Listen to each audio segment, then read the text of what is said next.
I have a lesson I want to get in. I want to bring out some scriptures with you. I want to deal with something real quick, especially it's coming out of Luke. I've been in the book of Luke lately. Let's deal with it. It's coming out of Luke chapter 12. We're already here. Beware of hypocrisy. In the meantime, we're gonna actually study this thing.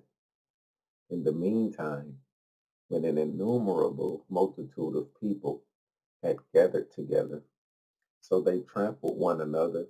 He began to say to his disciples, first of all, beware of the leaven of the Pharisees, which is hypocrisy. Let's stop there. Let's deal with that. Let's study that a little bit. The leaven of the Pharisees. We're going verse by verse today, family. The Blue Letter Bible. We're going verse by verse. They got the tools. And then you have everything word by word, right? That you can actually study this thing little by little, bit by bit. Ooh, wrong thing, wrong thing. Let's go to the leaven of the Pharisees. Still with the leaven. Let's deal with all of the leaven that the scriptures is talking about so we can get a little bit more detail of what the leaven of the Pharisees was referring to. This is coming out of Matthew 16:6. Then Jesus said to them, take heed and beware of the leaven of the Pharisees and Sadducees. I'm going to read this before I give you my interpretation on what I'm seeing about the leaven. In Matthew 16:11, it says, how is it you do not understand that I did not speak to you concerning bread, but beware of the leaven of the Pharisees and Sadducees? Matthew 16:12. Then they understood that he did not tell them to beware of the leaven of bread, but of the doctrine of the Pharisees and Sadducees. Then he charged them, or uh, Mark 8:5. Then he charged them, saying, take heed, beware of the leaven of the Pharisees and the leaven of Herod. Ooh, the leaven of the leaven of the Pharisees and the leaven of Herod. Beware of that. Luke 12:1. In the meantime, this is where I was dealing with where we was originally at. In the meantime, when an innumerable multitude of people had gathered, so they had trampled one another, he began to say to his disciples, first of all, beware of the leaven of the Pharisees and the Sadducees, which is hypocrisy. Let's just go to the last one. 1 Corinthians 5:8. Therefore, let us keep the feast, not with old leaven, nor with the leaven of malice and wickedness, but with the unleavened bread of sincerity and truth.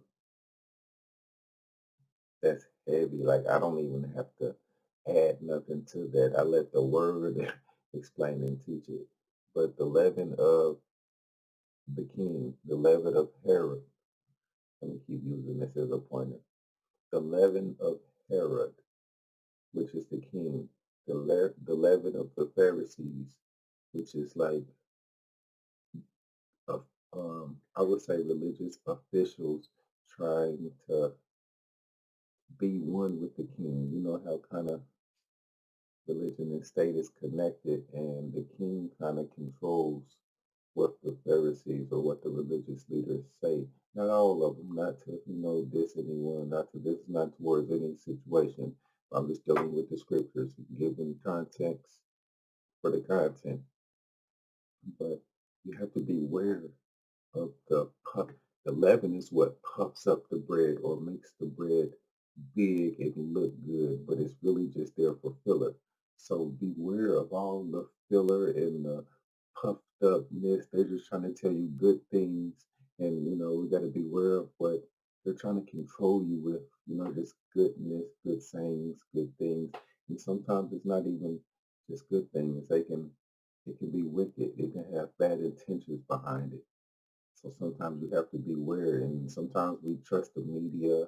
Sometimes we trust things that's not so good for us, but it's there like it's good for us, but it's not. Like, sometimes bread is not the best friend.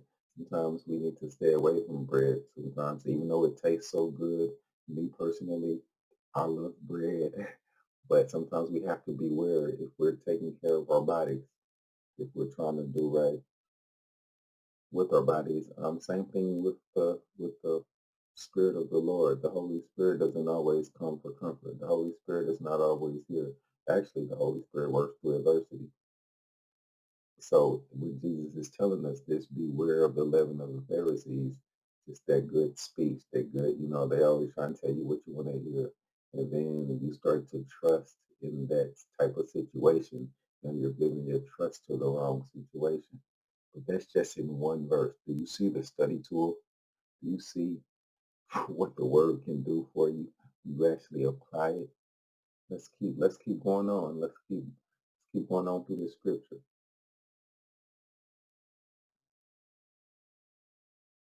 Whew, I love it. For there is nothing covered.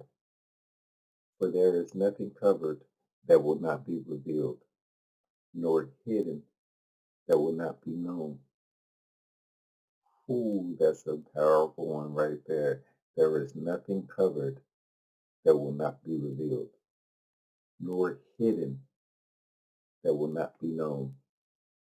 That's a lot of comfort for us in this word. It's a lot of comfort. It's a lot of comfort for us who are dealing with adversity. It's a lot of comfort for us who are maybe being targeted by certain situations. It's nothing that is covered that will not be revealed. Thank you, Holy Spirit. Nor that will be known. That will be known. Thank you, Holy Spirit. Actually, we don't even have to get into that next verse. Therefore, whatever you have spoken in the dark will be heard in the light, and what you have spoken in the ear in the inner rooms will be proclaimed on the housetops. So you have to really be careful. You have to really watch out on what you're saying behind closed doors, what you're doing in the dark, because it will be revealed and heard in the light. And if you think you're getting away with certain things, man, or if individuals around you may think they're getting away with certain things, have confidence that God sees all and things will be revealed in due time. You continuously show love. You continuously walk in the spirit. You continuously follow after Christ. Do what Christ would do. What would Jesus do? You want to continuously focus on these things because he knew the same way we know that all things will be revealed in due time. The Holy Spirit is with you, is watching over you. Let's keep going. That's just in three verses, family. I love the book of Luke, especially this dealing with this chapter, but man, let's just keep going. I don't want to get long winded. And I say to you, my friends, do not be afraid of those who kill the body, and after that, they have no more that they can do. That's powerful right there. We got to get rid of fearing death. Because when you walk in the Spirit, there's no need to fear death because you have the everlasting hope of the kingdom. You're walking in one with Christ. There's no need to fear death. Don't Let me read that again. This is Christ speaking to the multitudes of the people, and especially those like that. It says that they was trampling over one another to get close to him to hear his words. But and I say to you, my friends, do not, and if you think about it, His friends are the ones who had to trample over multitudes of people just to get close to him to hear his words. And people that's probably not his friends, probably didn't care, could have been his enemies just watching from the distance, watching from the sidelines. It was not only Jesus' close friends out there or people who love Jesus wanted to just touch the hem of his garment, but it was those Pharisees and Sadducees out there too, who secretly wanted to kill him. Uh, they've always been on Jesus' neck like that. Little do we think about, but they've always watched over Jesus, watching his every move, trying to predict his moves, trying to catch him up, trying to stop him from what he's trying to do. It's always those, but you always have those of his friends or those who love the Spirit so much that they believe in the Spirit and they believe in what Jesus was doing. So they would try to get close to him because they actually had discernment of spirit. So you have to be careful. Don't just give up hope because when you're in this spirit, when you're in this spiritual walk, it's going to seem like all odds is against you sometimes, but it's always you're always having friends that care and that are spiritual and they want to hear the truth. They want to know the truth, and if they could but touch the hem of the truth, they would. They would trample over multitudes of people to get to it because they actually care. They actually want to hear. They're actually walking in the spirit with you, even though it's scoffers, it's Sadducees and Pharisees, it's even the king sometimes trying to get you and slip you up and just come against you and make you unpopular. Believe me, Jesus was very unpopular in this day, but he was very popular for being unpopular. So you always have the underdog effect where some people care, some people want to know what's going on, some people are just going to follow with the crowd, follow with the news, follow with the media, follow what the government said. So if they all come against Jesus, most people will probably follow behind that and whatever. But you never give up hope. The Spirit is with you, and the Spirit is with those who is with, right? I got to read that again. Ooh, this is what I'm saying, family. I don't even want to stop. I got things to do, but man, I can stay in this word for a long time with you guys for sure. And I say unto you, my friends, do not be afraid of those who can kill the body. And after that, they have no more they can do, right? But I but I will show you whom you should fear. Fear him who, after he has killed, has power to cast into hell. Yes, I say unto you, fear him.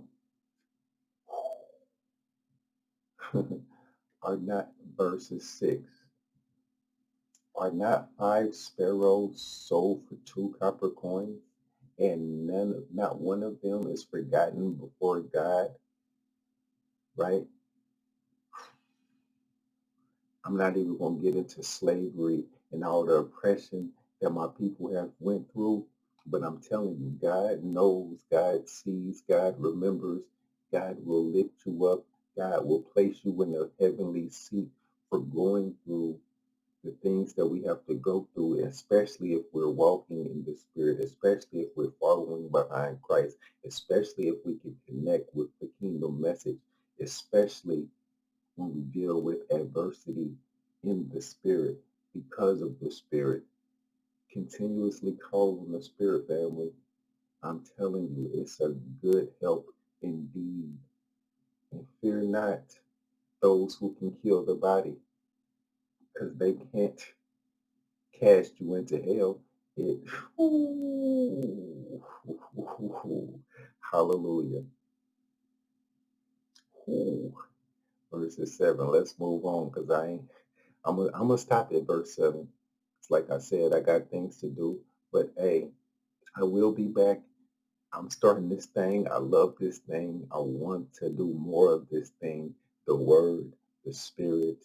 I want to reach you. I want to touch you. I want to be with you. I want to walk in the spirit with you for sure. This is genuine. This is from my heart to yours. Continuously stay strong. Verse 7. But the very hairs of your head are outnumbered. Ooh, ooh. Do not fear, therefore. You are of more value than many sparrows. Sons and daughters of God, please remember this. Please get more into your scriptures. Communication with God is us talking to God, but He wants to talk back. He's communicating through His Word. And with that, I'm going to give it to you with that. I'm going to leave it off with that. And I'm going to say peace, one love, in the Holy Spirit. Peace out.